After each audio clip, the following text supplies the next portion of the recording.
The year 2007 had its ups and its downs.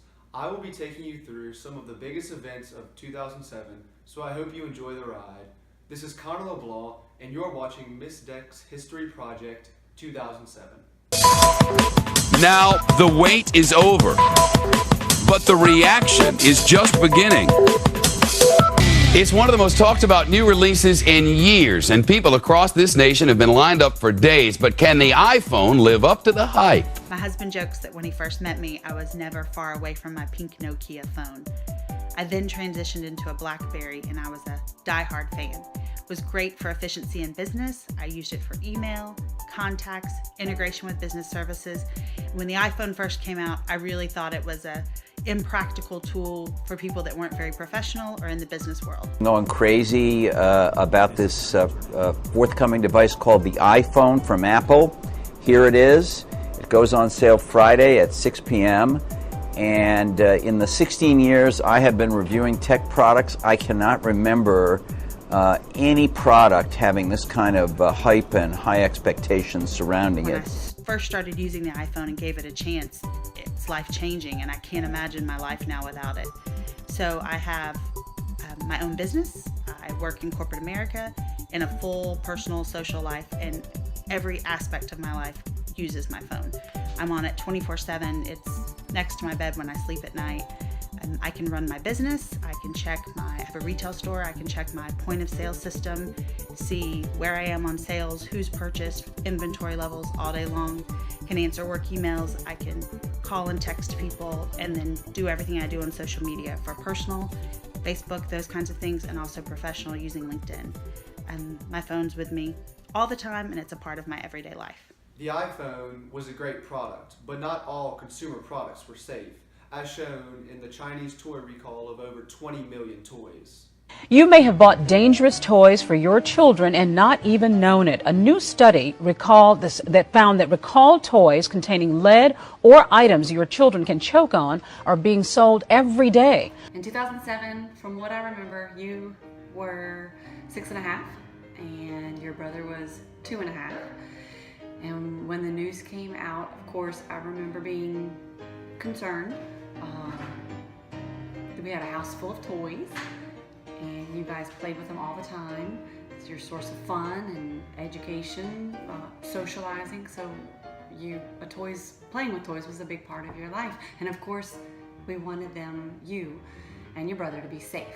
For the third time this summer, toy giant Mattel has announced a recall because of excessive lead. More than 10 million toys have been recalled so far this year because of dangerous levels of lead. This year is an exceptional year in the number and scope of the recalls. Back in August of 2007, what I remember is not only were over millions of toys recalled from Mattel, not only did we find later in the year of 2007, we had tainted toothpaste, tainted baby bibs. We also, of the toys that were recalled, the bibs were found to be made with lead.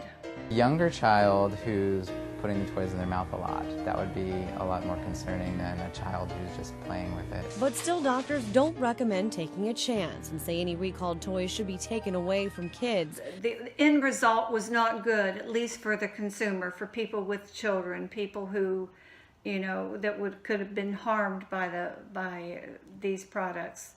So what I've learned from this is that the U.S. Safety Commission has more regulations and has more money and more manpower to enforce this.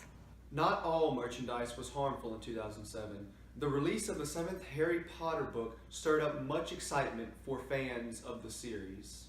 At midnight, less than 1 hour from now, the new Harry Potter book goes on sale here in Southern California. Potter fans in other cities like London and New York have already purchased their copies. Now it's almost our turn. We've got it after 30 hours. Got it. Yes. All right, so in 2007, Harry Potter and the Deathly Hallows book was released. It was written by J.K. Rowling. It was the end of an era of Harry Potter books that came out. It was the 7th one, and when they later adapted this one into a movie, they split it into 2 movies. Finally done. I know. How does that feel? Incredible. Incredible good? Incredible bad? A little bit of both? At the moment, it feels great, to be honest with you. It feels, this is a really nice place to be. I mean, I am sad. I was hard to live with for about a week after I finished this book. Because you realized it was over? Because, I mean, you killed off some of the characters, too. I'm sure that was I think the whole thing, Yeah. it was this amazing cathartic moment, the end of 17 years' work. But it was a big deal because Harry Potter was a cultural phenomenon that appealed to mainstream audiences and more nerd audiences at the same time. And a lot of the millennial generation was very into it. It's a big deal for that generation especially. But in terms of culture, and it really appealed to everyone because it started as children's books and then progressively got more and more mature as the series went on. And it was released like roughly about 1 a year. So the millennial generation really grew up with the book series as it went on. So they felt like they were growing up with Harry, which is part of the reason why it was such a big deal in terms of culture and for that generation as a whole.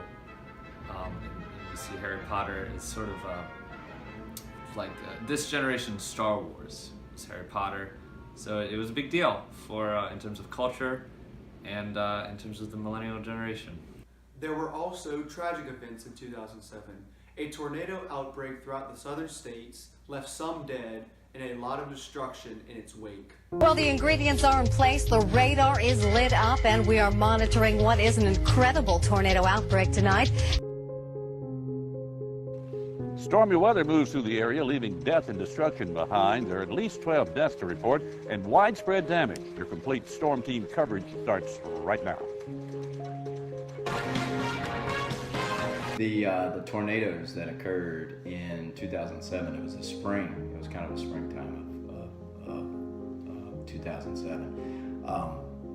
You know, we had Hurricane Katrina that actually hit the Gulf in 2005. So I think that was still fresh in everybody's mind. So I think when we saw the events with these tornadoes that were kind of coming through,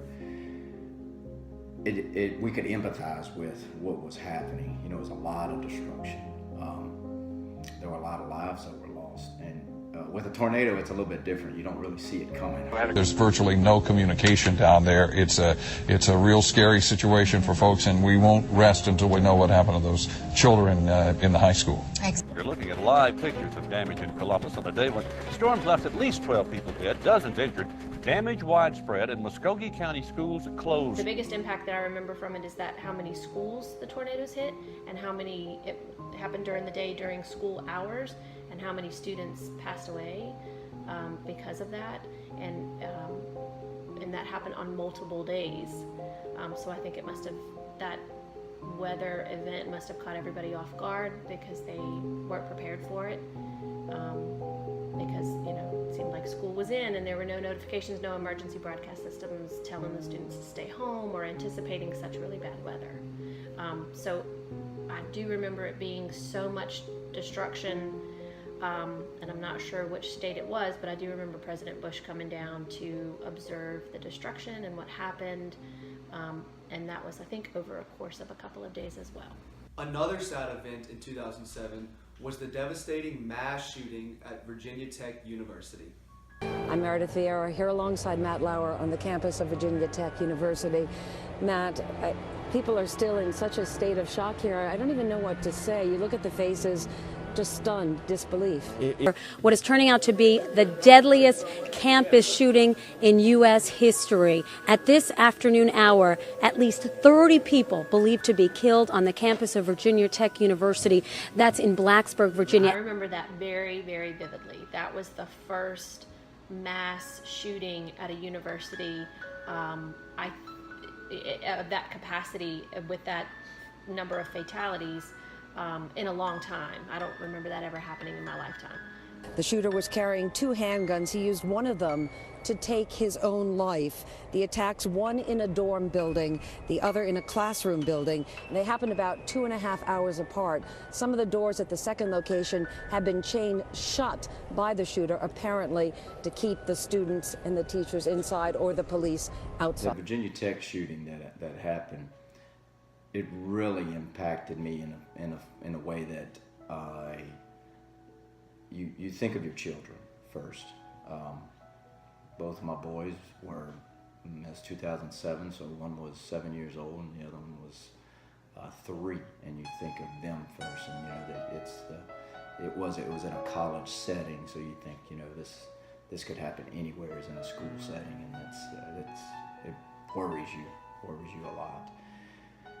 And then it makes you think, you know, what would cause someone to get to a point in their life to, you know, do something like that.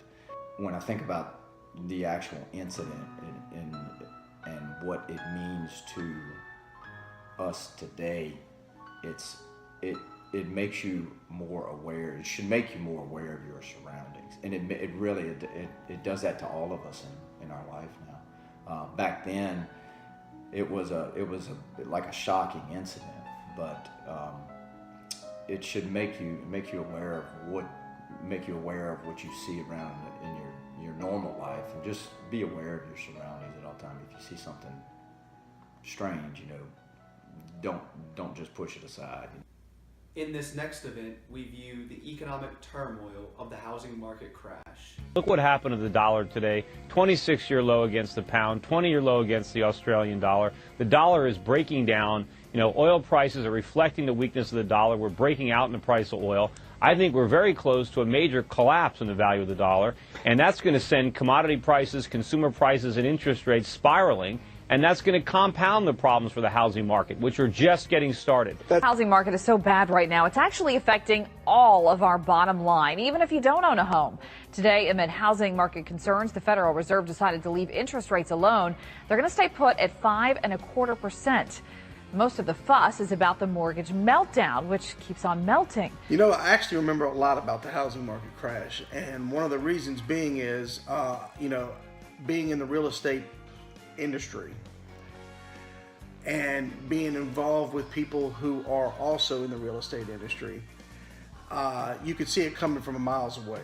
And what had happened is that banks and lending institutions became very lax with their lending of money.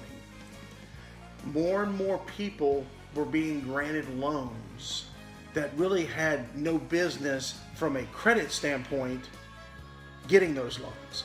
Neil Heller is one of the few hundred Greenpoint Mortgage employees who will be packing his bag when this Novato branch shuts down. The parent company, Capital One Financial, is shutting down the entire Greenpoint Mortgage unit, which means 1,900 people will be looking for work elsewhere. And America's biggest mortgage lender, Countrywide Financial, has also announced that they will be cutting 500 employees from their subprime lending units. There are those in the industry who saw this as an inevitable shakeout. It affected us in such a way where all of a sudden the value of your home in a matter of a year was about $100,000 less than what it should have been. It brought down property values everywhere. So people at the time who had to move or had to sell their home were taking big losses at no fault of their own because the market had come down so much. Thank you for being with us tonight as we reviewed the good, bad, and ugly newsworthy events of 2007. This is Connor LeBlanc signing off.